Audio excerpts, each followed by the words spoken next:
হামের উপসর্গ নিয়ে আজও রাজশাহীতে ৩ শিশুর মৃত্যু। কাজ করছে না অ্যান্টিবায়োটিক সহ কিছু গুরুত্বপূর্ণ ওষুধ।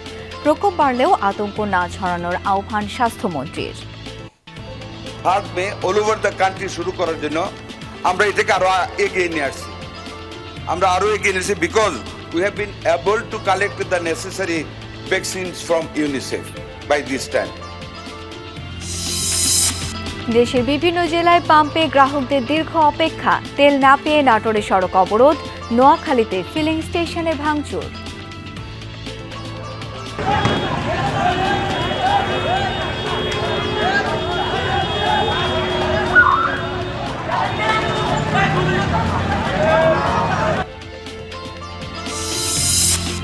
লালমনিরহাটের পাটগ্রাম সীমান্তে বিএসএফের গুলিতে প্রাণ গেছে এক বাংলাদেশির, আহত 2।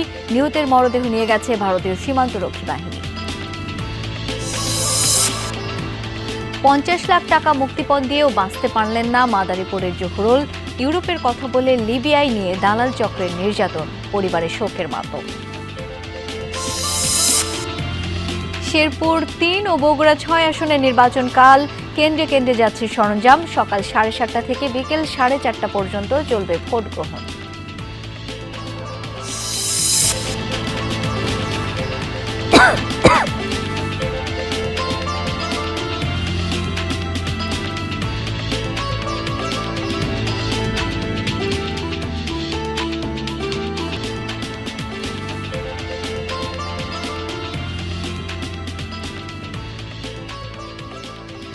আমন্ত্রণ বিরতিহীন সংবাদ সারা দেশে। আপনাদের সাথে আছি আমি শাওন দত্ত।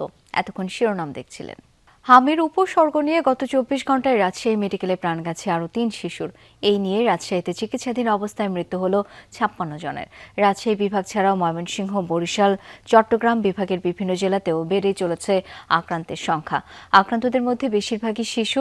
হামের প্রকোপ ছড়িয়ে পড়ায় উদ্বেগ দেখা দিয়েছে অভিভাবকদের মাঝে। এদিকে চতুর্থ দিনের মতো দেশের 18 জেলার 30 উপজেলায় হামের টিকা দেওয়া হয়েছে। টিকা পাচ্ছে 6 মাস থেকে 59 মাস বয়সী শিশুরা। সরকারের এই কার্যক্রম চলবে আগামী 3 সপ্তাহ। তাছাড়া যে শিশুরা এর মধ্যে হামে আক্রান্ত তাদের ভিটামিন এ ক্যাপসুল খাওয়ানো হচ্ছে।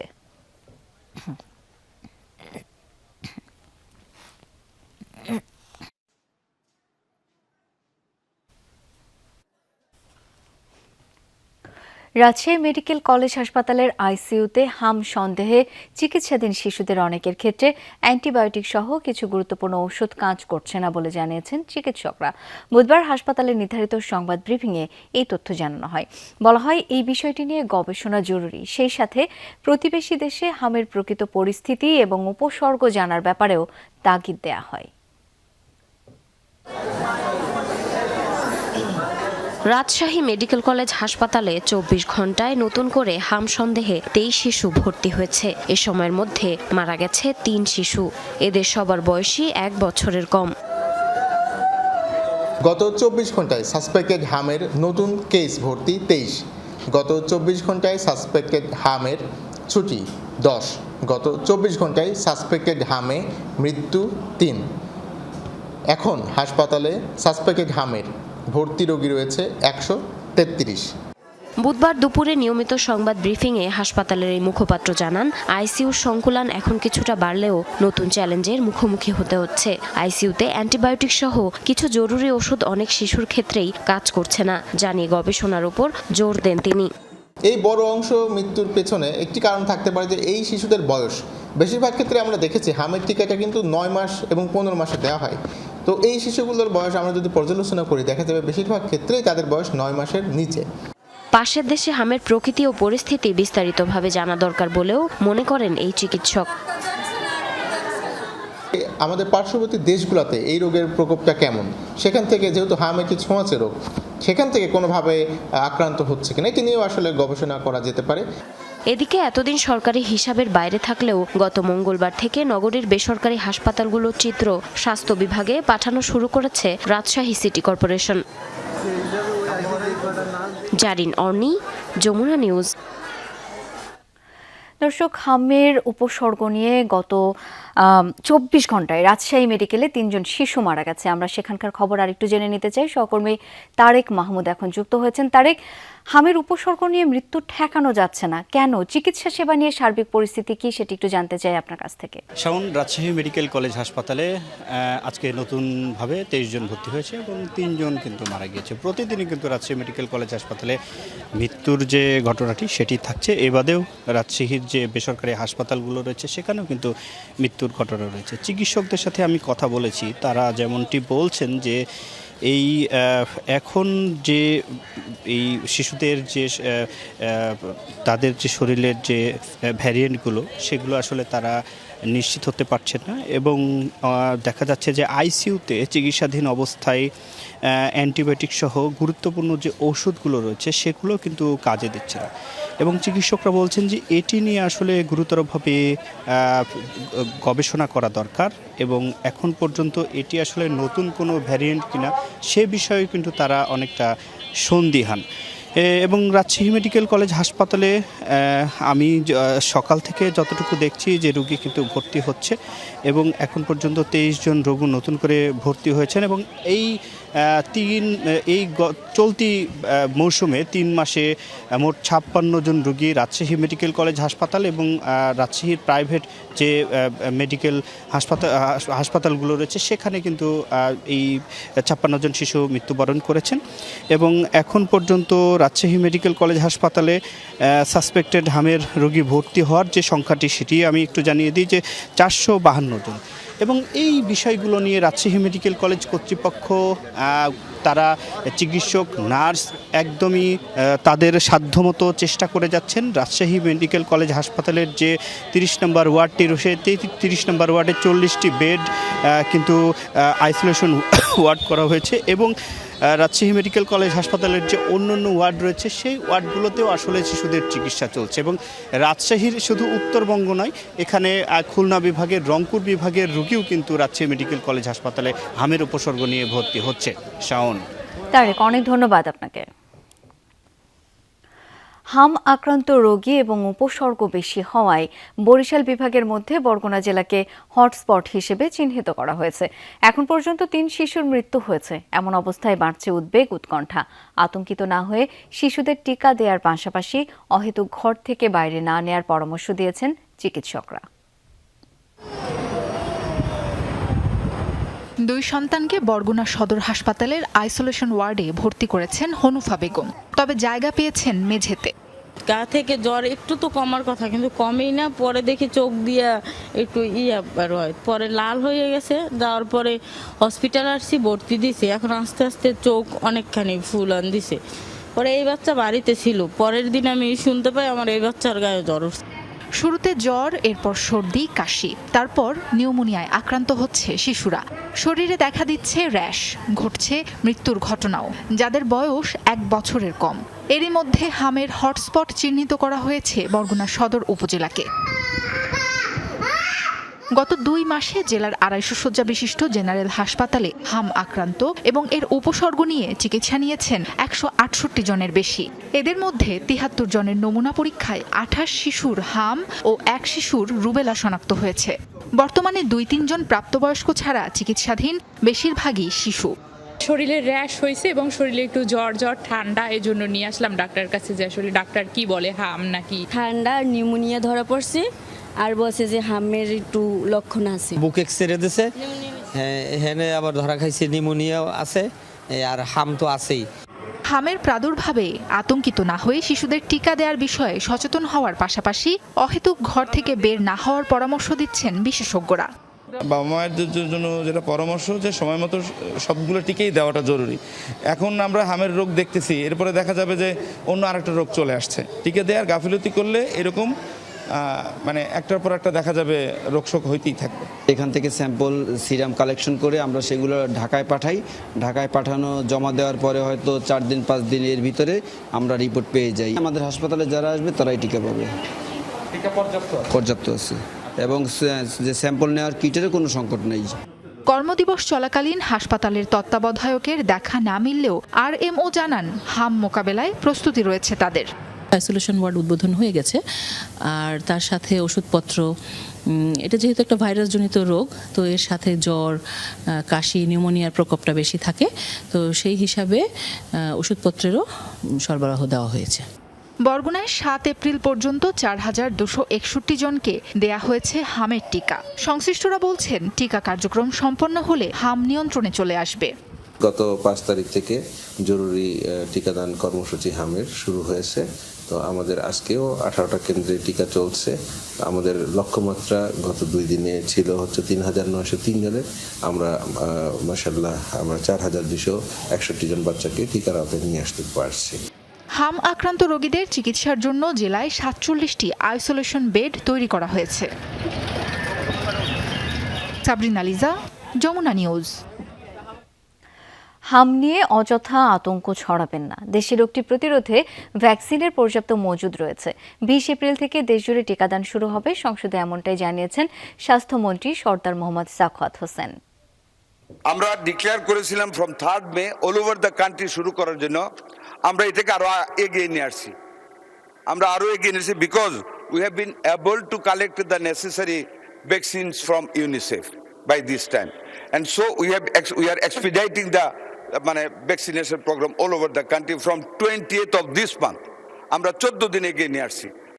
জ্বালানি তেল নিয়ে হাহাকার থামছেই না। আজও ভোর থেকে বিভিন্ন জেলার পাম্পে যানবাহনের দীর্ঘ লাইন, আবার তেল সংকটের কারণে সাময়িকভাবে বন্ধ অনেক ফিলিং স্টেশন। তেল না পেয়ে সড়ক অবরোধ, মারামারির মতো ঘটনাও ঘটেছে। জ্বালানি তেল না পেয়ে ক্ষুব্ধ গ্রাহকদের বিক্ষোভ, সড়ক অবরোধ, রাস্তা বন্ধ থাকায় ভোগান্তি সাধারণ মানুষেরও।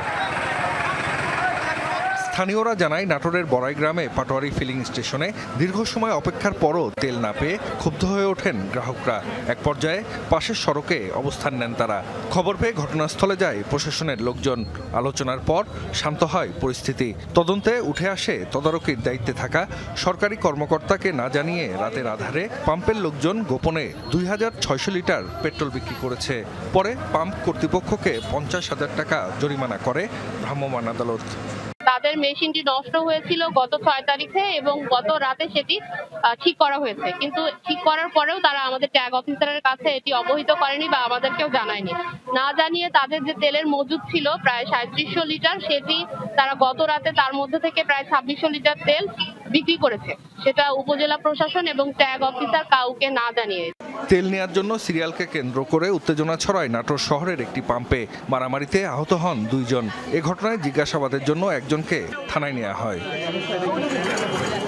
নোয়াখালী সুবর্ণচরে একটি ফিলিং স্টেশনে ভাঙচুরের ঘটনা ঘটেছে। স্টেশন কর্তৃপক্ষ জানায়, তেল শেষ হয়ে যাওয়ার ঘোষণা দিলে হঠাৎই ভাঙচুর ও লুটপাট চালানো হয় পাম্পে। এ সময় 2 জনকে আটক করে পুলিশে দেয়া হয়। চাহিদার তুলনায় অনেক কম সরবরাহের কারণে রংপুর বিভাগের 8 জেলার পাম্পগুলোর চিত্র পাল্টায়নি। সাময়িকভাবে বন্ধ রয়েছে অনেক ফিলিং স্টেশন। তেল আসার খবর পেলে পাম্পে ভিড় জমাচ্ছেন গ্রাহকরা। খুলনা, রাজশাহী, চট্টগ্রাম, ময়মনসিংহ বিভাগেও কাটেনি সংকট। তেলের জন্য দীর্ঘ লাইন পাম্পগুলোতে। 3 ঘন্টায় আমি শাপলা পাম্পে দাঁড়িয়েছিলাম, ফেল ব্যাক করেছি। আবার এখানে আজকে 2 ঘন্টা, এই তো গ্যাঞ্জাম চলছে। 3 ঘন্টা, 4 ঘন্টা, 5 ঘন্টা লাইনে দাঁড়ায় মাত্র 200 থেকে 300 টাকা তেল পাচ্ছি। যাদের দেখা যাচ্ছে যে 100 টাকা হলে দিন চলতো, তারা এখন 400 টাকা তেল তুলি হচ্ছে, আবার উঠাচ্ছে। অল টাইম রিজার্ভে ওরা রাখি দিচ্ছে। সিন্ডিকেট না ভাঙলে আমাদের সবারই ক্ষতি হচ্ছে, ব্যবসায় ক্ষতি হচ্ছে, যারা চাকরিজীবী তাদের ক্ষতি হচ্ছে। পাম্প কর্তৃপক্ষের দাবি, ডিপো থেকে যে পরিমাণ তেল মিলছে তা চাহিদার তুলনায় অনেক কম। ফলে কয়েক ঘন্টার মধ্যেই শেষ হয়ে যাচ্ছে জ্বালানি তেল। কমছে না গ্রাহক ভোগান্তি। জাহিদ হাসান, যমুনা নিউজ। দর্শক, এ পর্যায়ে গাইবান্ধা থেকে যুক্ত হচ্ছেন সহকর্মী জিল্লুর রহমান পলাশ। পাম্পের কি অবস্থা দেখছেন? গ্রাহকরা কি ঠিকমতো তেল পাচ্ছেন? শাহন, আসলে গ্রাহকরা ঠিকমতো তেল পাচ্ছেন না। আসলে গাইবান্ধা জেলার যে পাম্পগুলো রয়েছে সেই পাম্পগুলোতে কিন্তু কিছুতেই আসলে এই তেলের সংকট কাটিয়ে উঠতে পারছেন না। পাম্প মালিকরা যেটি আমাদেরকে জানিয়েছেন যে তারা আসলে পর্যাপ্ত যে চাহিদা রয়েছে তেলের, সেটি আসলে তারা পাচ্ছেন না। এর কারণে এই পাম্পগুলোতে কিন্তু তেল সরবরাহ হচ্ছে না, যার কারণে ভোক্তা গ্রাহক যারা রয়েছেন তারা কিন্তু চরম দুর্ভোগে পড়েছেন। আপনাকে আমি যদি একটু জানিয়ে রাখি, এই মুহূর্তে আমি ছিলাম গাইবান্ধা সাদুল্লাপুর উপজেলার শাহানা ফিলিং স্টেশনে। এই ফিলিং স্টেশনে 3500 লিটার পেট্রোল মজুদ ছিল, যেটি সকাল থেকে বিকেল 3:30 পর্যন্ত গ্রাহকদের মাঝে বিতরণ করা হয়েছে। এবং এর পরবর্তীতে এই পাশের যেটি পাম্প রয়েছে সেই পাম্পে এখানে প্রায় 4000 লিটার কিন্তু ডিজেল ছিল, যেটি আসলে কৃষক এবং বিভিন্ন যানবাহনের গাড়ি যেগুলো রয়েছে সেই গাড়ির মালিকরা এসেছিলেন, তারা কিন্তু নিয়েছেন। এবং কিছুক্ষণ আগে অর্থাৎ 5টায় কিন্তু এই পাম্প কর্তৃপক্ষ সেই ডিজেল সরবরাহটি বন্ধ করেছেন। অর্থাৎ এই ডিজেল যা মজুদ ছিল সেটিও কিন্তু তাদের মধ্যে শেষ হয়ে গিয়েছে, এমনটি কিন্তু তারা জানিয়েছেন। এবং 3500 লিটার পাম্প তেল মজুদ যেটি ছিল সেটি বিতরণ করা হয়েছে। এবং একই সঙ্গে জানাই যে গাইবান্ধা জেলায় কিন্তু 22টি পাম্প রয়েছে। এই 22টি পাম্পে কোনো পাম্পে কিন্তু দিনে রাত্রে সঠিকভাবে তেল দেওয়া হচ্ছে না। নির্ধারিত কি সময় সাপেক্ষ করে কিন্তু পাম্প কর্তৃপক্ষ যারা রয়েছেন তারা কিন্তু তেল দিয়ে আসছেন। তবে এই তেল সংগ্রহ করতে গিয়ে কখনো বাইকার বা যানবাহন মালিকদের কিন্তু ঘন্টার পর ঘন্টা অপেক্ষা করতে হয়েছে, কোনো সময় গভীর রাত অবধি এবং সকাল পর্যন্ত কিন্তু তারা দীর্ঘ লাইন করে এই পাম্পগুলোতে তেল নিচ্ছেন। এর কারণে এই যে গ্রাহক যারা ভোক্তা সাধারণ রয়েছেন তারা কিন্তু তাদের যানবাহন নিয়ে কিন্তু চরম বিপাকে পড়েছেন, একই সঙ্গে তাদের দুর্ভোগ বৃদ্ধি হচ্ছে। আসলে আপনাকে জানিয়ে রাখি যে পাম্প কর্তৃপক্ষ যারা রয়েছেন তারা যেটি জানিয়েছেন যে কোনোভাবে তাদের যে চাহিদা যেটি রয়েছে তেলের, সেটা আগে যেমন চাহিদা অনুযায়ী তেল সরবরাহ হইতো সেটি কিন্তু তারা পাচ্ছেন না। যদিও তারা বলছেন যে কখনো 2000 লিটার চাহিদা অনুযায়ী তেল পাচ্ছেন, কখনো 2500, কখনো 3000, যার কারণে এই জেলার যে তেলের যে চাহিদা রয়েছে, জ্বালানির তেলের যে চাহিদা রয়েছে সেটি কিন্তু সঠিকভাবে দেওয়া হচ্ছে না, যার কারণে চরম ভোগান্তির শিকার হচ্ছেন এখানকার গ্রাহক এবং ভোক্তা সাধারণ। পলাশ, ধন্যবাদ আপনাকে। মধ্যপ্রাচ্য যুদ্ধের কারণে বিশ্বের অনেক দেশের মতোই বাংলাদেশেও জ্বালানি তেলের সংকট দেখা দিয়েছে। এ নিয়ে অসন্তোষ এখন নিত্যসঙ্গী। পরিস্থিতি মোকাবেলায় খুলনার প্রতিটি ফিলিং স্টেশনে একজন সরকারি কর্মকর্তা নিয়োগ দিয়েছে জ্বালানি মন্ত্রণালয়। ফিলিং স্টেশনে তেল ব্যবস্থাপনা কার্যক্রম তদারকি ও সমন্বয় করার কথা তাদের, কিন্তু নিয়োগের 1 সপ্তাহ পার হলেও বেশিরভাগ ফিলিং স্টেশনে দেখা মেলেনি কোনো কর্মকর্তার। দায়িত্বে অবহেলা প্রমাণিত হলে ব্যবস্থা নেওয়ার হুঁশিয়ারি জেলা প্রশাসনের।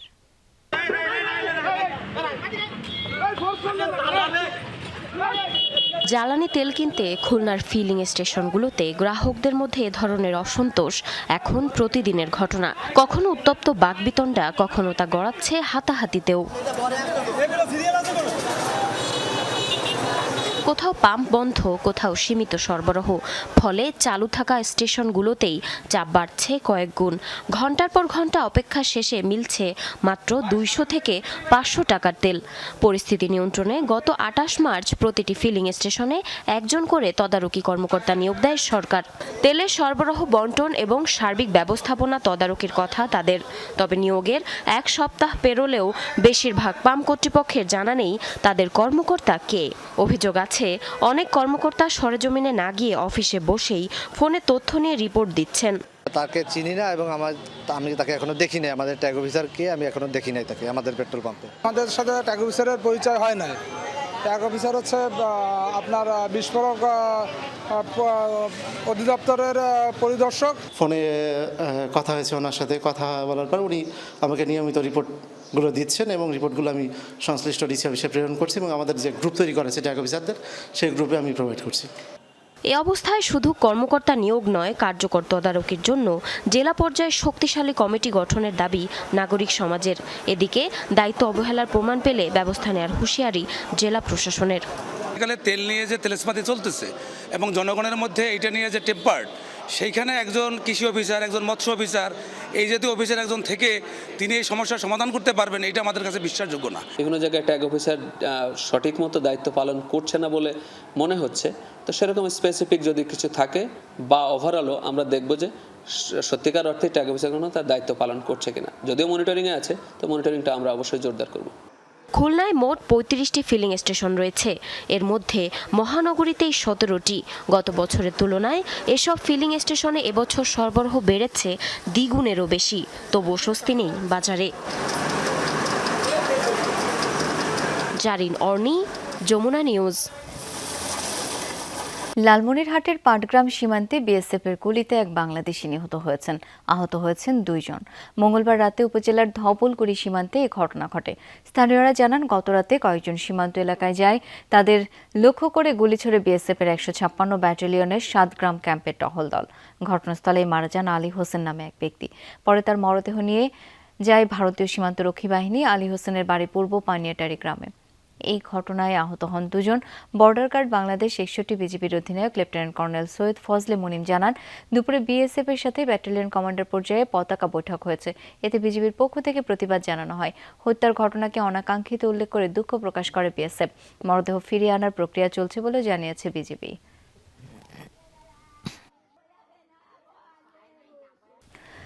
ভাগ্যের চাকা ঘোরাতে ইউরোপের উদ্দেশ্যে বাড়ি ছেড়েছিলেন মাদারীপুরের কৃষক জহুরুল, কিন্তু দালাল চক্রের প্রতারণার ফাঁদে পড়ে হয়েছেন নির্যাতনের শিকার। পরে লিবিয়াতে বন্দী অবস্থায় মৃত্যু হয় তার। সংবাদ পাওয়ার পর থেকে পরিবারে চলছে শোকের মাতম। এদিকে ঘটনার পর থেকে পরিবার নিয়ে লাপাত্তা দালাল চক্র। জহুরুলের মরদেহ দ্রুত দেশে ফিরিয়ে আনতে সংশ্লিষ্ট কর্তৃপক্ষের সহযোগিতা চেয়েছেন স্বজনরা।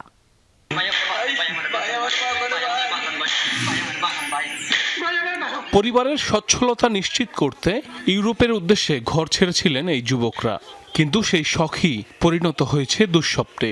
সন্ত্রাসীদের হাতে বন্দী হয়ে নির্মম নির্যাতনের শিকার তারা। এদের মধ্যে একজন মাদারীপুরের ডাসার উপজেলার দক্ষিণ দুয়াশার গ্রামের কৃষক জহুরুল ইসলাম। জানা যায়, প্রায় 5 মাস আগে ইতালি যেতে বাড়ি ছাড়েন কৃষক জহিরুল।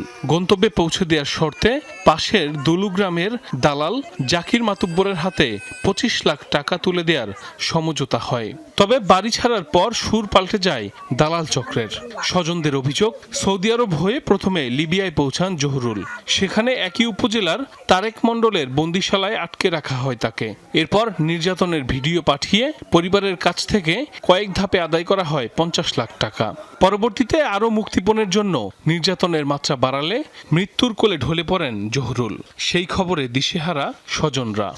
আমার কিভাবে মারলো, কত করে না দিলাম, তবে আমার বাবারে মারতে লেগে গেছি। জাকির ইটালি গেছে, ইটালি যাওয়ার পর ওই তারেকের লগে ও শেয়ারে এই মাফিয়া কাজ করে এবং এই তথ্য কইরা এই বিক্রান্ত কইরা আমার ছোট ভাইরে ওরা মেরে ফেলাইছে। সর্বমোট আমাদের কাছ থেকে 50 লাখ টাকা নিয়ে গেছে। নিয়ে যাওয়ার পরে আবারও টাকা আদায় করতে চাইতেছিল, আমরা টাকা দেই নাই, না দেওয়ার কারণে আর নির্যাতন করে মেরে ফেলছে। ফাঁসি চাই দুইজনের ফাঁসি দেবেন আর আমার লাশ আইনা দেবেন। আমার এই সন্তান বাপের লাশ দেখবে, তবে পরান ধরে আমরা বুঝবি। এদিকে ঘটনার পর থেকে ঘরে তালা ঝুলিয়ে পরিবার সহ লাপাত্তা দালাল জাকির মাতুব্বর। 15 রোজা বাড়িতে গেছে, আমরা দিয়ে তালা দেওয়া পরে আমরা শুনছি এই দুর্ঘটনা কথা হইলে গেছে। কোন জায়গায় আছে, কি কই গেছে, আমাদের কই আমরা জানি না। পুলিশ জানায়, ভুক্তভোগীর পরিবারের পক্ষ থেকে অভিযোগ দেয়া হলে প্রয়োজনীয় ব্যবস্থা নেওয়া হবে। তবে অবৈধ পথে ইতালি যাত্রার প্রবণতা বন্ধের আহ্বান তাদের। ভিকটিমের পরিবার যদি পুলিশকে অভিযোগ দায়ের করে তাহলে অবশ্যই আমরা এর আইনগত ব্যবস্থা নিব। দালাল চক্র আছে এবং আমাদের ক্ষেত্রে পুলিশের কাছে যে অভিযোগটা আছে সেটা কিন্তু একেবারে শেষ পর্যায়ে আছে।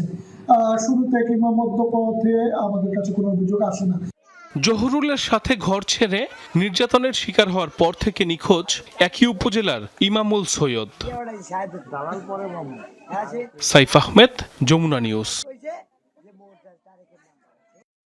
শেরপুর 3 আসনে জাতীয় সংসদ নির্বাচন ও বগুড়া 6 আসনের উপনির্বাচনের ভোট গ্রহণ কাল। বগুড়া 6 সদর আসনের উপনির্বাচন কাল প্রধানমন্ত্রী তারেক রহমানের ছেড়ে দেয়া আসনে বিএনপি মনোনীত রেজাউল করিম বাদশাহ, জামায়াত ইসলামী মনোনীত আবিদুর রহমান সোহেল এবং বাংলাদেশ ডেভেলপমেন্ট পার্টির আল আমিন তালুকদার প্রতিদ্বন্দ্বিতা করছেন। নির্বাচনী কর্মকর্তারা জানান, এই আসনে সকাল 7:30 থেকে বিকেল 4:30 পর্যন্ত 150 কেন্দ্রে ভোট গ্রহণ হবে। ভোটার 4.5 লাখের বেশি। পাশাপাশি পোস্টাল ব্যালটের ভোটার রয়েছেন 3736 জন। ভোট গ্রহণের জন্য সব প্রস্তুতি সম্পন্ন। শেরপুর 3 আসনে ঝিনাইগাতি ও শ্রীবর্দী উপজেলায় নির্বাচন ঘিরে কেন্দ্রে কেন্দ্রে নির্বাচনী সরঞ্জাম পাঠানো হচ্ছে। নেওয়া হয়েছে ব্যাপক নিরাপত্তা। মাঠে রয়েছে পুলিশ, আনসার ও বিজিবি। পাশাপাশি স্ট্রাইকিং ফোর্স হিসেবে সেনাবাহিনী সহযোগিতা করবে প্রশাসনকে।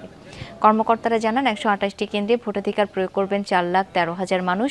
নির্বাচনে লড়বেন জামায়াত, বিএনপি, সমাজতান্ত্রিক দলের 3 প্রার্থী। কাল সকাল 7:30 থেকে বিকেল 4:30 পর্যন্ত ভোট গ্রহণ চলবে। 2টি উপজেলায় 28টি কেন্দ্রকে ঝুঁকিপূর্ণ ঘোষণা করা হয়েছে।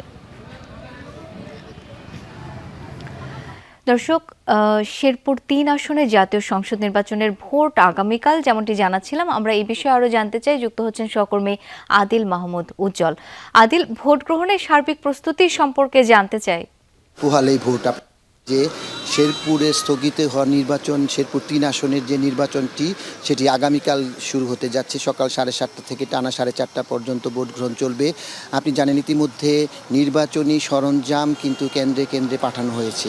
আর পর্যাপ্ত আইন শৃঙ্খলা রক্ষাকারী বাহিনী এখানে মোতায়েন করা হয়েছে, বিজিবি, র্যাব, আনসার, পাশাপাশি পুলিশ তো আছেই, এবং স্ট্রাইকিং ফোর্স হিসেবে থাকছে সেনাবাহিনী। এবং প্রশাসন আমাদেরকে যতটুকু জানিয়েছে, একটি সুষ্ঠু নির্বাচন করার জন্য যা যা করা প্রয়োজন প্রশাসন সব ব্যবস্থা নিয়েছে। তবে শেষ মুহূর্তে দুই নির্বাচন প্রার্থী, বিশেষ করে জামাত পরস্পরের বিরুদ্ধে নানা অভিযোগ এনেছেন, এবং জামাতে প্রার্থীর অভিযোগ প্রশাসনকে ম্যানেজ করে সরকারি দলের প্রার্থী বৈতরণী পার হওয়ার চেষ্টা করছে। অপরদিকে সরকারি দলের প্রার্থী যিনি মাহমুদুল্লাহ রুবেলা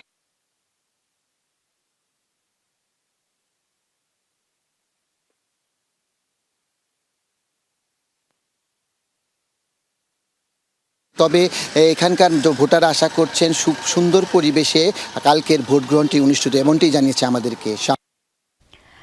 আদিল, ধন্যবাদ আপনাকে। পটুয়াখালীতে এবছর তরমুজের বাম্পার ফলন হয়েছে, তবে কাঙ্ক্ষিত দাম না পেয়ে পানির দরে বিক্রি করে লোকসানের ঘানি টানতে হচ্ছে কৃষকদের।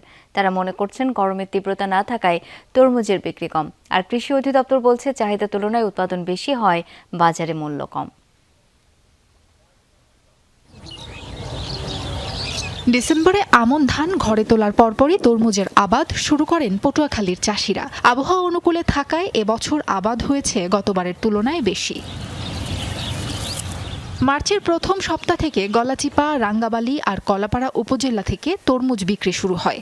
এবার অধিক ফলনেও মুখে হাসি নেই কৃষক ও ব্যবসায়ীদের। গেল বছর 2 লাখ টাকা খরচ করছি, 5 লাখ টাকা বিক্রি করছি।